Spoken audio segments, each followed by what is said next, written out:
It started with a job posting I wasn't even supposed to see. I was scrolling late one night, eyes bleary, brain fried from days of rejection emails and anxiety spirals. Rent was due in 5 days. My savings were almost gone. So when a posting popped up titled "Caretaker Wanted, High Pay, Immediate Start, Room Included," I didn't think twice. I clicked. There was no company name, no real details, just an address in a town I didn't recognize, and a note that said, "Caretaker needed for Hawthorne House. Night shifts only. Apply in person. You'll know which door to knock on." Normally, I'd have laughed and moved on, but something about that listing stuck with me, like a whisper in the back of my mind. It felt personal, like it was meant for me. Desperate logic makes you do stupid things. I printed the address, packed a bag, and drove 4 hours the next morning through rural highways until the GPS led me to a place that didn't show up on any map. The road narrowed, flanked by thick, twisted trees. Fog settled in unnaturally as I crept forward, and when I finally saw it, Hawthorne House, I slammed the brakes. The mansion was enormous, Victorian, black iron fencing, a central tower with shattered glass like a missing eye. Ivy blanketed most of the stone facade and its windows. They looked like they were watching me. No lights, no cars, just this forgotten, regal corpse of a building looming like it had been waiting centuries to be remembered. I almost turned back, but the gate creaked open on its own. Stupid curiosity. The gravel crunched under my boots as I approached the main doors. Massive, ornate oak panels with 2 brass knockers shaped like snarling wolves. Just as I lifted my hand, the door opened with a long groan, and there she was. A woman, mid-50s, maybe older, hair tied tightly in a bun, black dress, no jewelry. She looked like she had stepped straight out of a black and white photo. Her eyes were hollow, not cruel, just spent. "You're here," she said, not a question. Yeah, the caretaker job?" I held out the paper. She didn't look at it. "Come in, you're expected." I stepped inside. The door shut behind me with a heavy thunk that made my spine stiffen. The inside was worse, grand, sure. Huge staircase, marble floors, oil paintings of grim-faced men in dusty frames. But everything was covered in layers of dust and shadow. Chandeliers loomed above with unlit candles. The air smelled like mothballs and old rot. But more than anything, it felt cold. Not just the temperature, the kind of cold that lives in bones, in time. "Do you live here alone?" I asked, trying to keep it light. She didn't answer. Instead, she handed me a folded piece of paper. "Read the rules, obey them. You'll be paid in full each week in cash. The house will feed you. Your room is upstairs. Left hallway, 3rd door. Do not enter any other room unless instructed. Do not try to leave between dusk and dawn." My stomach did a flip. "Wait, what?" She pointed to the paper again, then walked down the hallway without another word, vanishing around a corner. I stood there, alone in a mansion that seemed to breathe, with a folded piece of paper in my hand and the sudden realization that every instinct in my body was screaming, "Run." But I didn't. Instead, I opened the note, and this is what it said. "Caretaker instructions, Hawthorne House. Never open any doors that shut on their own. Do not cross the threshold of the basement, even if you hear voices. Between 2:13 and 3:06 a.m., remain in your room. Lock the door, cover the mirror. If the dining room is lit, do not enter. No one is hosting. Ignore anyone who knocks unless they say your full name. Even then, speak only through the door. Do not leave the house between dusk and dawn. The front door locks for a reason. If you wake up with a key in your hand, throw it in the furnace. Immediately. I read it 3 times. Then I heard the front door behind me lock itself with a slow, echoing click. That was last night. And tonight, the doors started moving on their own. I spent the next couple of hours wandering the hallways, even though my gut told me not to. The woman, who never told me her name, was nowhere to be found. I called out once, just once. The echo that came back down the hall didn't sound like mine. After that, I kept quiet. My room was exactly where she said it would be. Left hallway, 3rd door, nothing fancy. A bed, an old dresser, a fireplace with cold ashes, no mirror, which made sense now that I'd read the rules. I pulled the thick velvet curtains shut and tried to settle in. But the house didn't sleep. It groaned, it whispered. At times, it felt like it breathed. There was a moment when I sat on the edge of the bed and swore I felt a breeze pass through me, but there were no windows open. Around 10 p.m., I heard footsteps in the hall. They were slow, deliberate, too heavy to be the woman's. I tiptoed to the door and pressed my ear to it. Nothing. Then, 3 knocks. Firm even. I froze. No voice, no name, just silence. The rules slammed into my mind like a hammer. Ignore anyone who knocks unless they say your full name. I stayed quiet. A full minute passed. Then the doorknob jiggled, slow at first, then more aggressively. Still no voice. I backed away until my legs hit the bed frame, my heart jackhammering against my ribs. Eventually, the handle stopped. The footsteps faded, and I sat there in the dim, flickering candlelight, realizing that I'd almost opened the door, just out of habit. That scared me more than the knocking. The next few hours passed in a haze. I tried reading. I tried sleeping. Every creak, every groan of the old wood set my nerves on edge. But nothing happened until 2:13 a.m. My eyes shot open on instinct. It was like something cold had touched the base of my spine.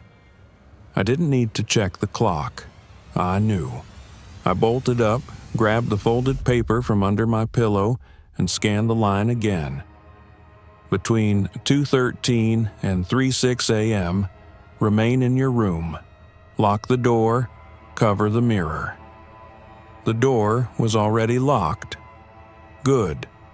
But the mirror... I looked around in panic, confused. There is no mirror in here. But I was wrong. There was a small, circular makeup mirror sitting on top of the dresser. I don't know how I missed it before.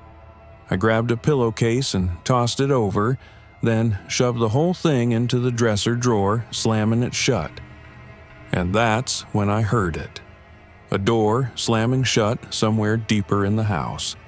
Not just closed, slammed. Then another, and another. Rapid fire, bang, bang, bang.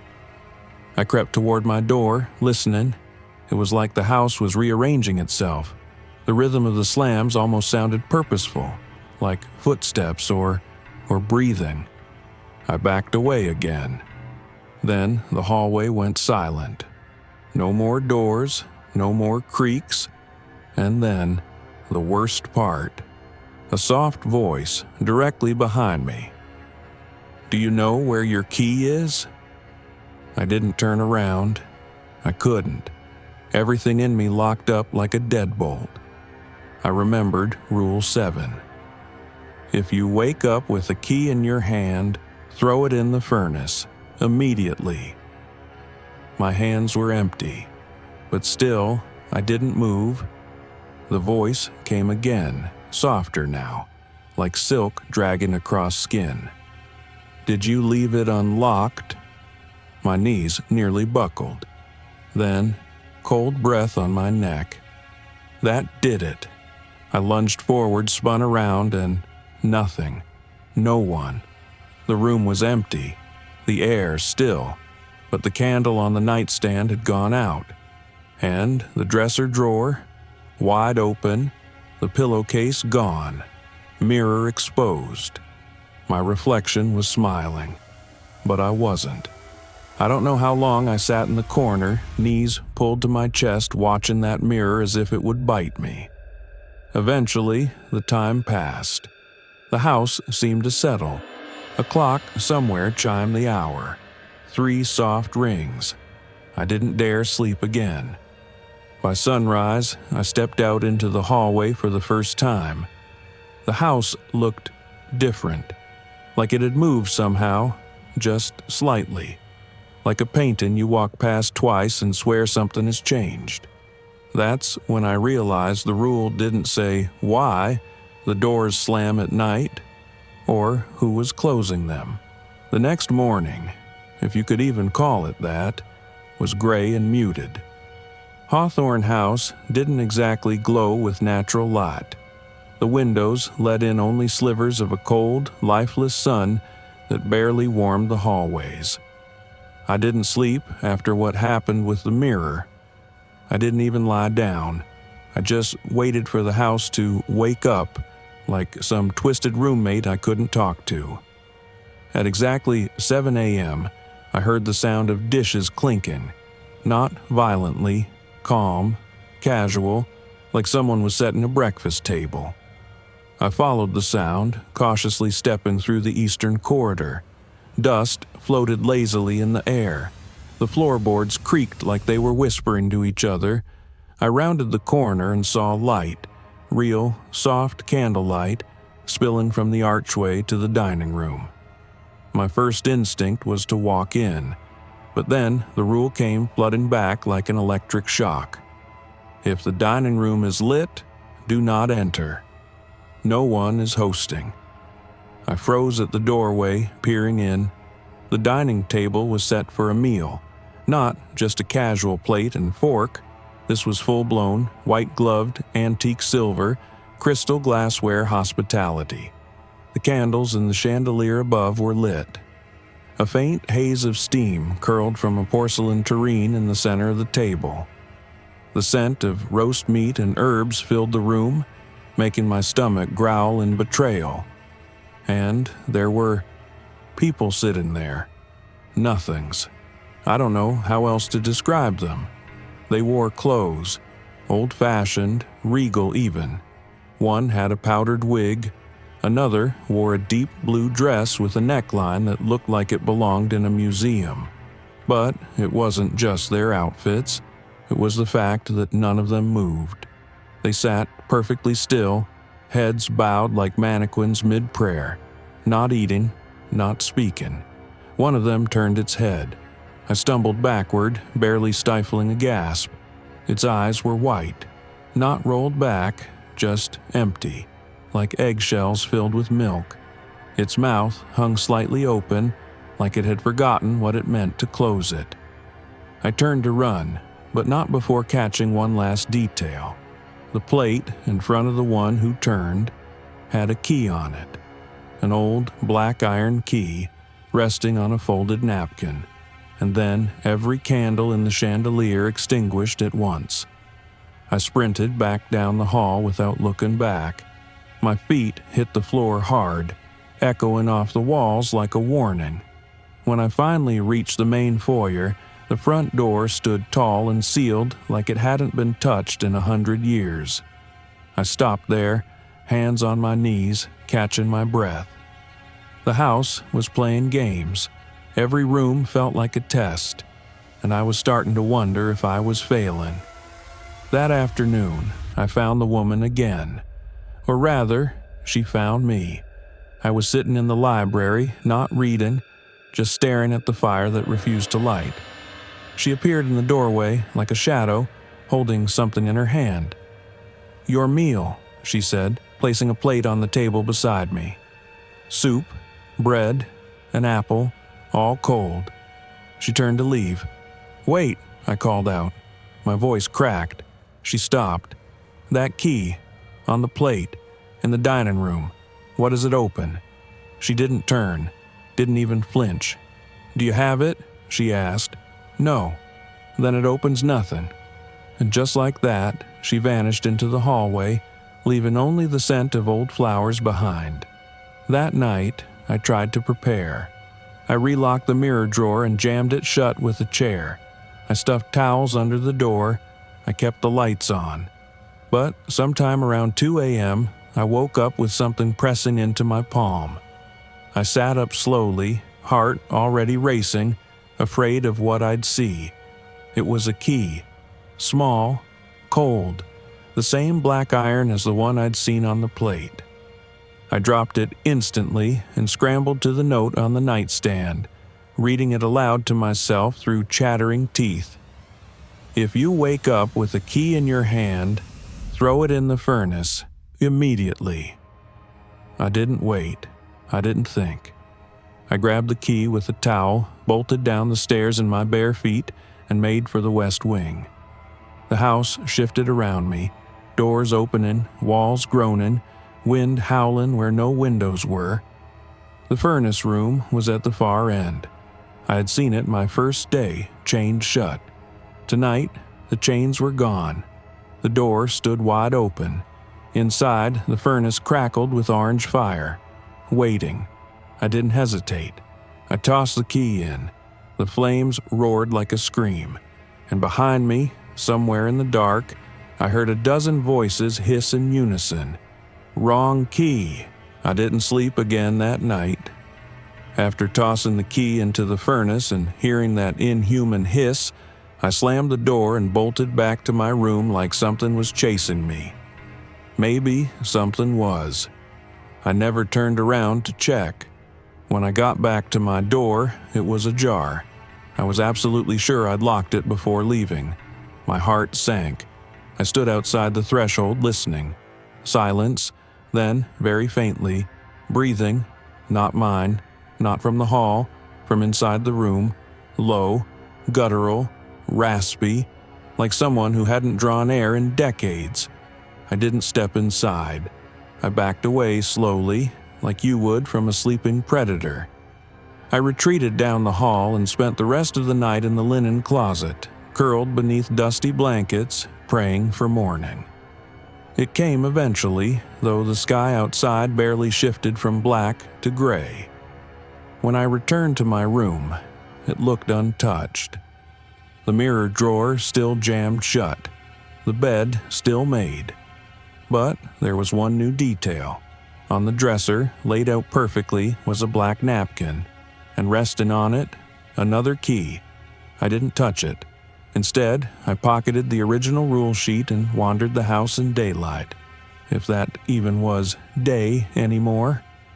The house didn't seem to follow natural time. Clocks ticked backward. Shadows moved like ink in water. I passed the same hallway twice, even though I only walked it once. Somehow, I ended up in the library again. This time, the fire was lit. The woman sat in the high-backed chair near it, reading a book that looked far older than anything that should still be intact. She didn't acknowledge me. I took a risk. Why me? She didn't look up. You answered the ad. That ad barely existed. I never should have even seen it. She turned a page. Exactly. My chest tightened. What is this place? Now she did look up. Her eyes were tired but sharp. This house existed before the town, before the trees, before the road you drove in on. But why the rules? Because without them, she said, you'd already be dead. No emotion, just a statement of fact. Then she tilted her head slightly. Did you burn the key? I nodded slowly. Good, that wasn't yours. What happens if I burn the wrong one? Her eyes narrowed. Then the house will open something else. I swallowed hard. What's in the walls? Her lips barely moved. Memory. That night, I locked my room with the chain from the dresser. I checked every inch. No mirrors, no keys, nothing out of place. But around 2 a.m., the walls began to whisper. At first, it was just a murmur, like voices in another room. Then it grew louder, distinct enough to pick out syllables, tones, even breath. The voices weren't angry. They weren't even hostile. They were familiar. One was my mother's voice. "You never called me back." Then my old roommate from college. "Dude, are you okay?" Then someone I hadn't thought about in years, a girl I loved once. Her voice, soft and broken. "Why did you leave me there?" The walls pressed in. I backed into a corner, covering my ears, but the voices weren't coming from outside. They were inside me, in my head, in my memory. Rule 4 screamed in my brain. If the dining room is lit, do not enter. No one is hosting. But what was the rule for when you are the host and the house invites your memories to dine? The whispers grew sharper, more demanding. "I'm cold. You left me. Come downstairs." Then 3 knocks on my door. No name, just the knocks. I didn't answer. I waited, breathless, paralyzed. But instead of leaving, the knocking continued. And this time, it was on the inside wall, from inside the room. I turned to the far wall, the one shared with the hallway. No one should have been there. No passage, no door. But a crack had formed. Thin, black, like someone had split the wood with a nail. I backed toward the door, now locked, now quiet, unsure which side was safer. That's when I heard the click. My head snapped toward the dresser drawer. The chair I had jammed against it had been knocked over. And the drawer? Open. The mirror had returned. And my reflection? Wasn't mine. It didn't blink. The reflection. The thing in the mirror. It just stood there, staring back at me with my face, but not my eyes. Mine were wide with terror. Its were narrow, focused, amused. Its lips curled slightly into a smile that didn't belong to me. I moved. It didn't. That was the moment I understood. It wasn't copying me. It was watching me. I took 2 slow steps toward the dresser, careful not to break eye contact. My fingers trembled as I reached for the edge of the drawer. The reflection smiled wider, as if excited to see what I'd do next. "No," I whispered, more to myself than anyone else. I grabbed the pillowcase from the floor, flung it over the mirror, and slammed the drawer shut so hard it cracked. I backed away, breathing hard, the kind of panicked breaths that make your throat burn. The silence in the room pressed against my eardrums, but then, tap, tap, tap. I froze. 3 slow taps from inside the drawer, rhythmic, patient. I didn't wait. I grabbed the rule sheet and flashlight, threw on my boots, and bolted out the door. The house greeted me like a predator that had been waiting. The walls exhaled. The lights dimmed. The air turned colder. As I moved down the hall, every door I passed was closed, except one. The dining room. I should have kept walking. I should have remembered Rule 4. But the lights weren't lit. There were no candles this time. No plates. No ghostly dinner guests. Just a single object at the center of the long, empty table. A key. It sat directly under the dead chandelier. No napkin. No plate. Just iron against wood. I stood at the edge of the doorway, unsure. The house wasn't lit, so technically the rule didn't apply, right? But it felt like a trap, like the mansion was getting lazy with its tricks, or worse, bold. Still, I stepped inside, 1 foot, then another. The floor didn't creak. The air didn't shift. Nothing lunged at me from the shadows. I reached the table and picked up the key. It was heavier than the others. Its teeth were jagged, irregular. The metal felt warm. The moment my fingers closed around it, a high-pitched noise pierced my ears, like a kettle screaming in a locked room. I staggered backward, clutching my head.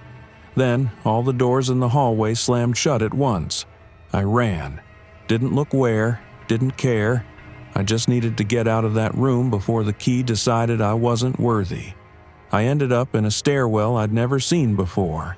Spiral, iron, leading down. A small wooden sign was nailed to the wall. Servants access, basement. Rule 2 exploded in my skull. Do not cross the threshold of the basement, even if you hear voices. But I wasn't hearing voices, yet. I turned to leave and stopped cold. Behind me, the hallway had changed. The corridor I'd just come through was gone, replaced by solid brick. The house had cornered me. I looked back down the stairwell. Shadows stretched upward from below like fingers. Then, a voice. My voice. Help me. It echoed up from the basement, low and hollow, like it had traveled from far below. I clutched the key and backed away, whispering under my breath, I didn't ask for this. I didn't ask for any of this. The house replied with another door slamming somewhere above me. I bolted up the stairs, not down, running blindly until I reached the second floor again. I found my room, threw myself inside, and slammed the door. But the mirror drawer had opened again. And there, sitting inside the drawer, was the black iron key. I checked my hand. It was empty. I hadn't dropped it. I never let go. And yet, there it was, in both places at once, one in my hand, one in the mirror. My reflection, not me, held it with a grin. Then it raised a finger to its lips. Shh. I didn't move for a long time. Not because I was frozen in fear, though I was, but because I honestly didn't know what would happen if I did. The mirror drawer was still open. The key was still sitting in it, glowing faintly in the darkness. And the reflection, my reflection, was still there, holding its own copy of the same key pressed against the glass, still smiling, still waiting. Then the lights in my room dimmed, and I heard a sound I hadn't heard before in this house. A ticking clock, slow, deliberate. From behind the walls, I checked the time, 2:12 a.m. No. I lunged toward the door, slammed it shut, locked the latch, threw the chain on, dragged the chair in front of it. Everything I could think of. Then I pulled every scrap of cloth I could find, blankets, shirts, curtains, and draped them over the mirror. I even duct-taped a towel over the drawer for good measure. I backed into the farthest corner of the room and waited.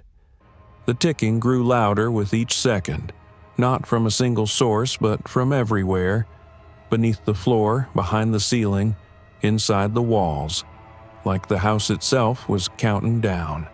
2:13 a.m. It began. The air thickened instantly. Not cold this time, dense, like breathing through wool. I tried to calm my heart, but it was pounding so hard I thought the house would hear it. Then the whispers started. They didn't come from outside the room.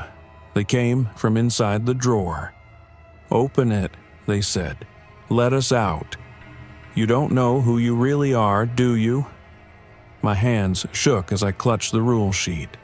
I read it aloud, over and over, like a prayer. Between 2:13 and 3:06 a.m., remain in your room. Lock the door, cover the mirror. Lock the door, cover the mirror. Lock the door, cover the mirror. The mirror drawer thudded once, hard, like something inside had punched it. Then again, and again. The mirror inside wanted out. I pressed my hands over my ears and rocked back and forth. The lights flickered. The walls began to hum. A low, guttural vibration like something massive was moving beneath the floorboards. Then the laughter started. Not loud, not manic. Worse, gentle. The kind of laugh someone makes when they know something you don't. "You're doing so well," the voice said. It sounded like me, but older, cracked, mocking.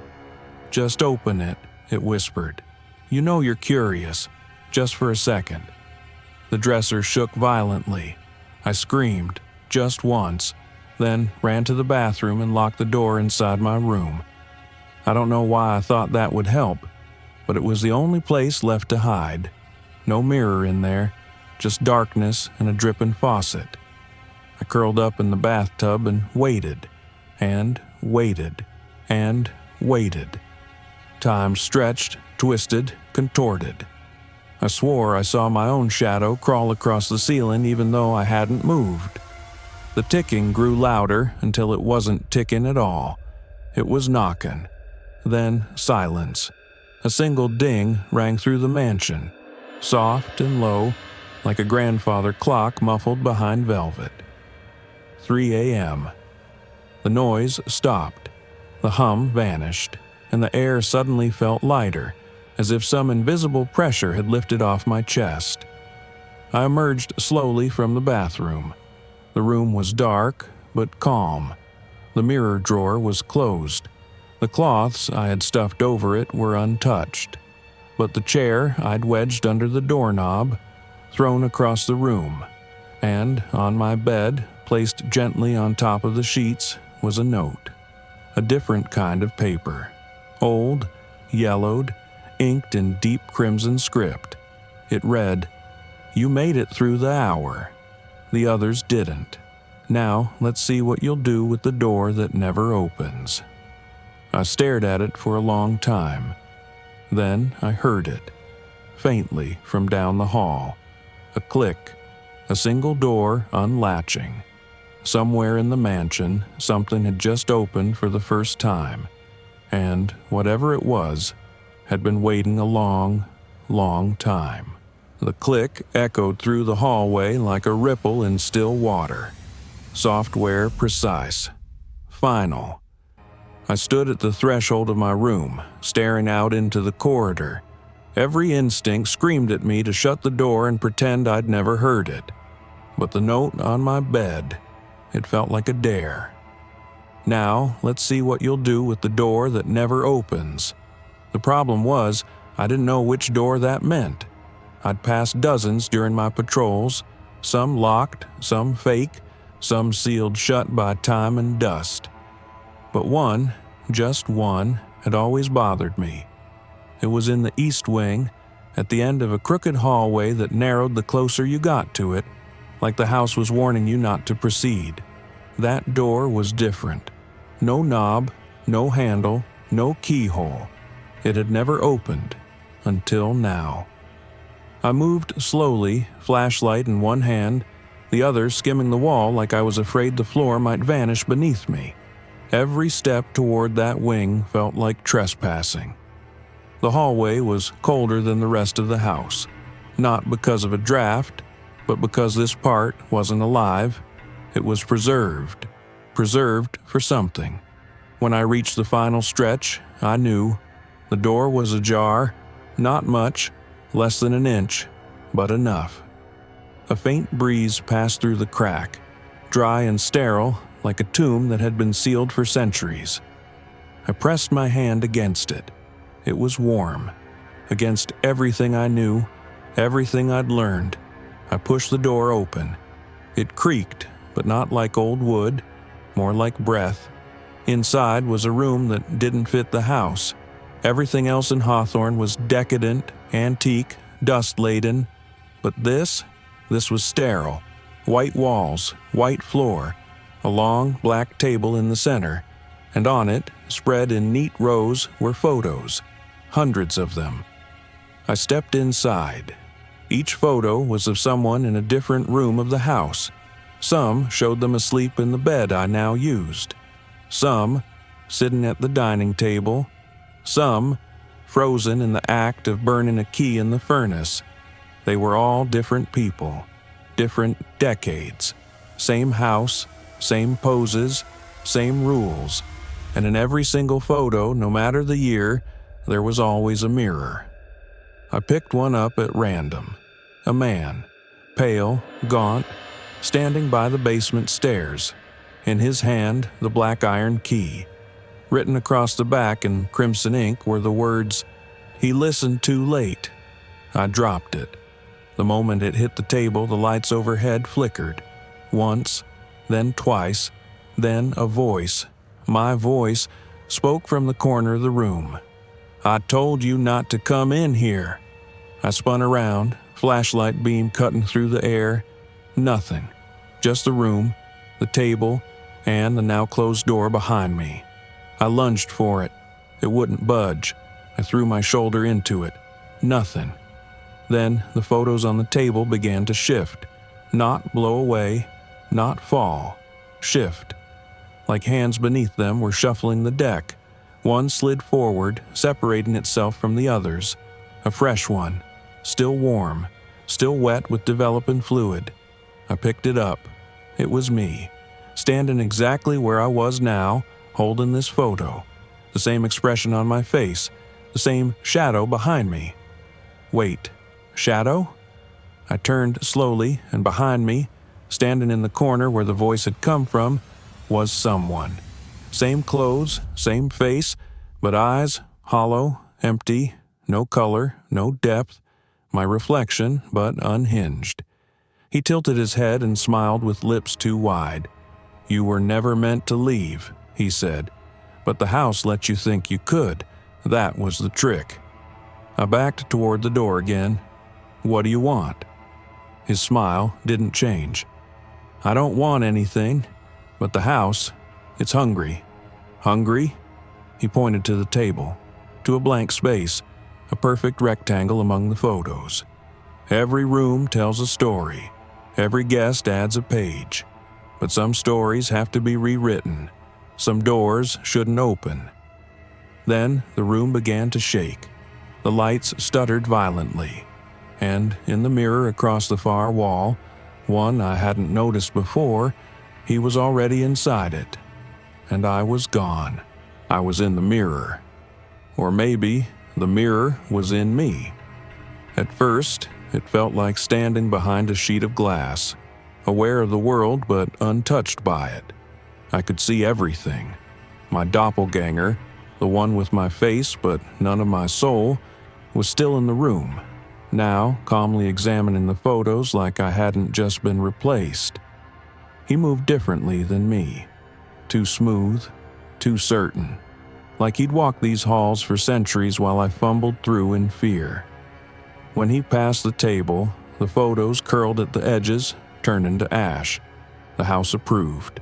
I pounded on the glass from inside, screamed, kicked, clawed. No sound passed through. Just a cold, hollow silence. He didn't flinch. Then he looked up. Not toward the room. Toward the mirror. Toward me. And smiled. A cruel, knowing smile. He reached into his pocket, pulled out a key, my key, the one that had duplicated itself, and walked to the table. Instead of burning it, like the rule demanded, he placed it neatly inside a small box at the center of the table I hadn't noticed before. He locked it and turned toward the door. That's when I understood. He wasn't just me. He was the next version of me. The one who didn't follow the rules. The one the house wanted. And me? I was just another failed draft. The lights overhead dimmed as he walked out. The door closed gently behind him. And for the first time, I was alone. Truly alone.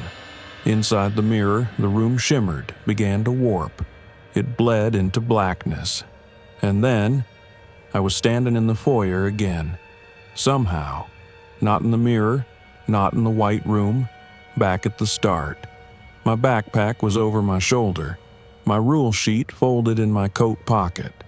The chandelier above was flickering, just as it had that first night, and the front door, open, sunlight, real, golden, afternoon sunlight poured in through the frame. I could smell fresh-cut grass, hear the chirping of birds, things that had become foreign over the past few nights. My heart kicked. Was this a trick, or had I passed the test? I stepped toward it. 5 feet, 4, 3. My boots hit the doormat, still embroidered with the words, "Welcome to Hawthorne." 2 feet, 1, and then a whisper from behind me, faint but real. "Don't forget the mirror." I turned, just for a second, and in the gilded frame above the foyer's fireplace, I saw it. Him, still there, still me, watching from the other side. He wasn't smiling now. He looked afraid, trapped. He raised a hand and pointed downward, then began to mouth something silently, over and over. I didn't understand. I stepped backward onto the porch, blinking into the sunlight. A voice called out, this time from outside the house. A man in a utility uniform stood beside a van holding a clipboard. "You made it out," he said casually, like we were old co-workers. "Most don't." I stared, confused. "What? Who are you?" "Next shift's already scheduled," he said, flipping a page. "We don't do interviews anymore. The house chooses now." Is this real?" He shrugged. "Define real. You're breathing again, if that helps. You can go. You should go." He gestured toward the winding road that had seemingly reappeared. The fog that once suffocated the landscape was gone. I turned back to the house. It was still there, still monstrous, still hungry, but quiet. And that door, the one that never opened, was sealed once again. I left without another word. It's been weeks. I live in a new city now. Got a normal job at a coffee shop. No basements, no antique keys, no mirrors, except there's one in the break room. And sometimes, when I walk by it, I swear I see someone who moves just a second too late. Someone who looks like me, but isn't. And the other night, when I closed up, I found a napkin resting on the counter. Black silk, with a key on top, and written beneath it in crimson ink, "Your story isn't finished."